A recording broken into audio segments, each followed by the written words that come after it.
YouTube fans, Mike Palumbo, making another one of my famous cooking videos, the Culinary Council. I'm making sausage and pepper for dinner tonight. I love sausage and pepper, so I figured, hey, why don't we make a cooking video on how I make sausage and pepper?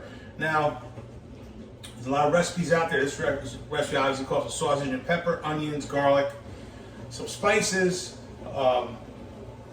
Calls for actually a can of 14-ounce can of diced tomatoes. I'm still using my fresh tomatoes from the garden. These are heirloom tomatoes. They're green. These ripen green.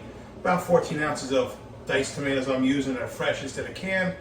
Some spices, oregano, basil, and obviously, of course, as I said, the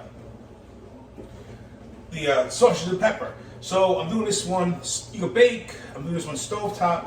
And the first step here is think about 20 ounces of sausage, and you just brown it.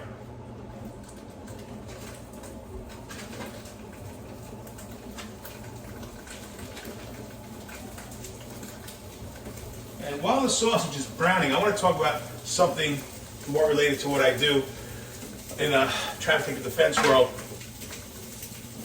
I've been dealing with a lot of issues with Easy Pass. Here in New York State, people have been getting behind on Easy Pass to the tune of tens of thousands of dollars they owe in violation amounts. It's a very confusing process. It's not just Easy Pass. You don't really owe the money to Easy Pass. Easy Pass is just a vendor. You owe the money to,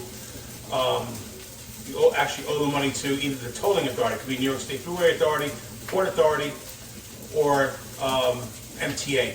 Each one handles it a little differently. I'm going to do a more specific video, but the big overview is that generally I've been getting these things knocked down. I've been getting the violation amounts knocked down. I've been avoiding, they suspend your license, your registration if you don't pay it. I've been avoiding suspensions for my clients. I've been getting this stuff knocked down to manageable numbers. I've been getting people on payment plans. So if you're behind, you get any notices from Easy Pass that you owe them money beyond just the toll, you know, you owe violation amounts you haven't paid, call me up immediately. Get right in touch with me. Sometimes just walk people through what they got to do. Sometimes the problem is so big that I handle it. I get involved. They hire me to do all the work. But it is what it is. So I'm going to do a fuller video on that. But right now, I'm browning the sausage. We don't want to forget about that. And it says basically, brown the sausage and then set it aside. So that's what I'm doing right now. And then when I get that all done, not having to bore you with details, we'll come back. We'll show you the next step. So the sausage has been browned. It's still raw in the middle, but it's been browned. The next step is to add the butter and olive oil to the pan, and to add in the sausage and pepper. I'm sorry, add in the sausage and onions. Well, olive oil is about a tablespoon of butter, plus the actual recipe will be in the description below. Now we add in the peppers and onions.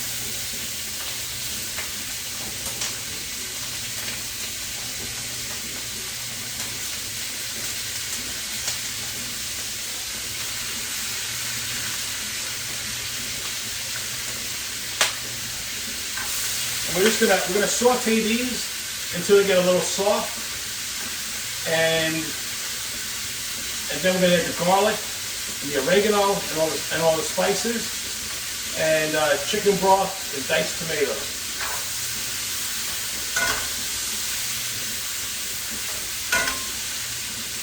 Okay, so I got the peppers and onions down to a point where they were just starting to get soft. I added my chicken broth. You can use chicken broth or white wine. I didn't have any white wine. I used chicken broth. I added my diced tomatoes and my spices. Again, the recipe is going to be, the ingredients are going to be in the description below. And you let that come to a boil, start to cook down a little bit. And the last step is, in the intervening time, you slice the sausages.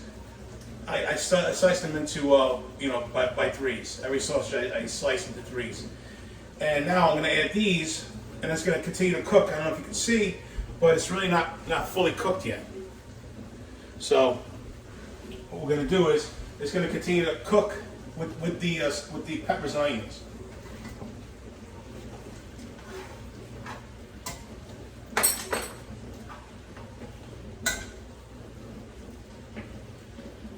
So you mix it in, and then you cook it covered.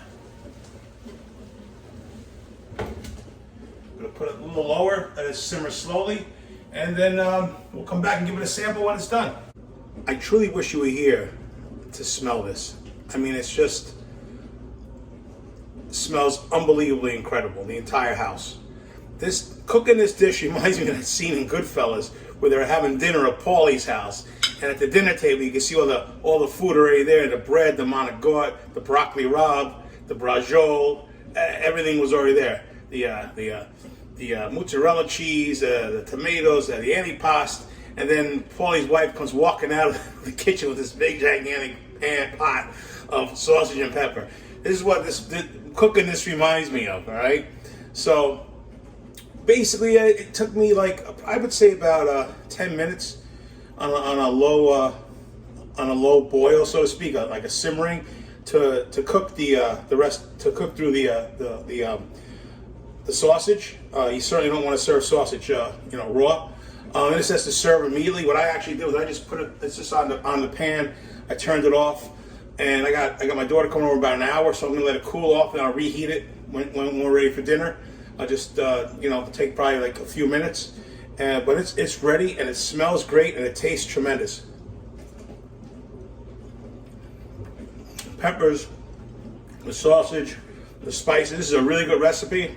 I'm gonna make sure you have all the ingredients, the right amounts and whatnot. Very, very simple and fast to whip up. And it's Mike Palumbo, the Culinary Council. Bon appetit.